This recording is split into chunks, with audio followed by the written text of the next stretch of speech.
Hello, my name is Reverend Dr. May Elise Cannon. Today is Tuesday, October 21st, 2025. Today is day 746.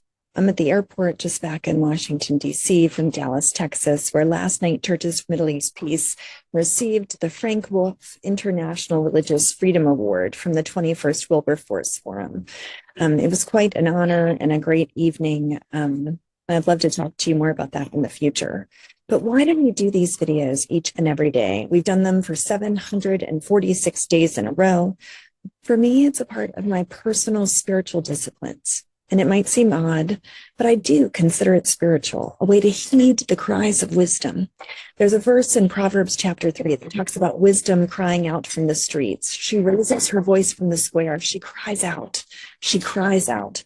So by telling the stories of what's happening, maybe even just what you hear in the news, be it Western sources, Israeli sources, Arab news sources, we're giving witness to what's happening to people in the Middle East. As we seek peace, we're acknowledging where there's conflict and we're asking God to enter in. Might God give us clarity of thought and mind as we seek to understand. News from the last 24 hours, the Palestinian Education Ministry said that the number of students killed in the Gaza Strip has risen to more than 19,910, while 30,097 have been wounded. According to reports, 179 government schools in the Strip have been completely destroyed. With the ceasefire in effect, the Gaza Humanitarian Foundation, the much criticized aid group run by U.S. security contractors and backed by Israel, has suspended its operations in Gaza. On Monday, Hamas handed over a body that said it was a hostage. There'd been anger in Israel that Hamas had not returned all of the dead hostages.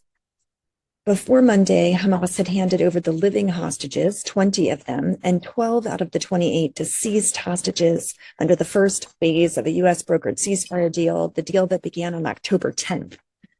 The UN World Food Program said supplies in Gaza are ramping up after the ceasefire, but they're falling short of the daily target of 2,000 tons. Only 2 crossings are open, and none of the crossings are open to the north of Gaza in the enclave.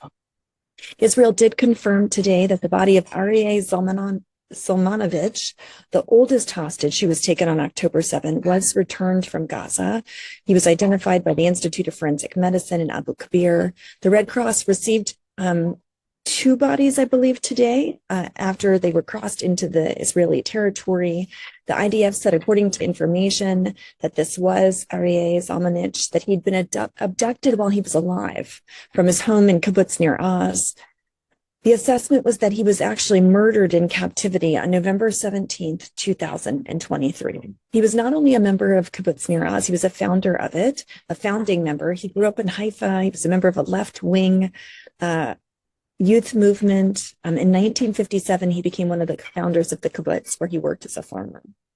President Trump said today that when he was speaking in the Oval Office, that he was warning Hamas that they would be taken care of very quickly if they failed to honor the U.S. brokered ceasefire.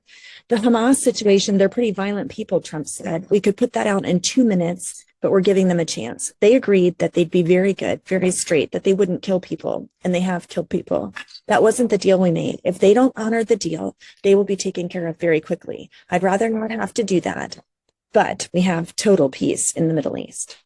Now, President Trump also put on Truth Social today, saying that the U.S. Mideast allies have explicitly and strongly, with great enthusiasm, informed him that they would welcome the opportunity at his request to go to Gaza with a heavy force to straighten out Hamas. If Hamas continues to act badly in violation of their agreement, the president said he told the countries and Israel not yet.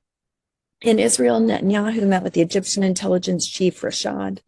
Netanyahu's bureau said in a release today they discussed ceasefire plans and the strengthening of relationships between the 2 countries. The Israeli government urged the Canadian Prime Minister Carney to drop his pledge to honor the International Criminal Court's arrest warrant for Prime Minister Netanyahu if he were to travel to Canada. And meanwhile, countries are skittish about the contributing of troops to the international security force that would be tasked with maintaining peace in Gaza. Diplomats and other officials from several countries familiar said that there's been little progress on when the force might be assembled because of confusion over the force's mission, which appears to be the most serious stumbling block. Vice President J.D. Vance was in a press conference. He was in Israel the past couple of days. He said that the Trump administration is not going to force anything on Israel regarding forces being deployed into the Gaza Strip. But he added that Turkey has a constructive role to play.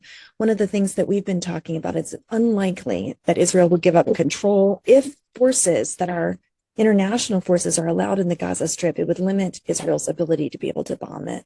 The U.S. envoy Jared Kushner spoke at a press conference saying no reconstruction funds were going to go to areas that were controlled by Hamas. He said there's considerations happening now to start reconstruction in the parts of Gaza that are controlled by Israel. The White House has deployed its top aides to Israel in an effort to preserve the fragile ceasefire deal. That's why Vice President Vance has been there. He joined Steve Witkoff and Jared Kushner on the ground in Israel today. High-level visits came as American officials are increasingly concerned about Netanyahu and how he could dismantle the U.S. brokered agreement. Also on Capitol Hill, 46 Senate Democrats urged President Trump to reaffirm his position in opposing the Israeli annexation of the West Bank and to promote steps that would preserve the viability of a two-state solution. So 46 Senate Democrats sent that letter. They mentioned how annexation could threaten the stability of the Abraham Accords, how it would endanger the possibility for Israel's security and Palestinian aspirations for statehood.